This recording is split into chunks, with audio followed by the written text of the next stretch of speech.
போய் வைக்கிறோம் அப்படின்னா என்னென்ன உரம் போடணும்னு சொல்லுங்க. இதுக்கு வந்து உரம் ஒண்ணும் தேவையில்லை. அதாவது 2க்கு 2 குழி எடுக்கணும். சரி, ஓகே.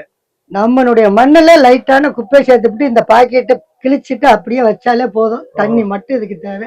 நீட்டா வரும். அதை தாண்டி வேற எதுவும் போட கூடாது. அதை தவிர வேற எதுவும் போடக்கூடாது. அந்த முட்டை கோடு அதெல்லாம் தேவையில்லை. அதெல்லாம் வந்து ஒரு குறிப்பிட்ட ஏரியாக்கிட்ட அது வரும். ஓ, அது ஒண்ணு இருக்கு. ஆமா, அது மக்களுக்கு இல்லாம தெரியும். புரியும்.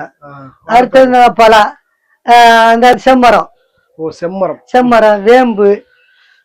நீ ஒரு ரவுண்ட் சுத்திட்டு வாயா. கடம்பு மரம் இருக்கு. செம்மரம் வச்சுக்கலாம், ரேட் அதிகமானது. அப்படிதான் செம்மரம் வந்து இது டன் கணக்குல ரேட் ஜாஸ்தி ரேட் வெளியே போவோம். இதெல்லாம் வந்து இப்ப ஒரு வீட்டுல இருக்க ஒரு தோட்டத்துல வந்து வைக்கிறீங்கன்னா நீங்க வச்சு கொடுத்துருவீங்க. வந்து நம்ம வச்சு கொடுப்போம். அவங்களுக்கு தேவைப்பட்டா அவங்களே வாங்கி கொண்டு வைக்கிறதுனாலும் வாங்கிக்கலாம். இதெல்லாம் ஒரு மரம் எவ்வளவு?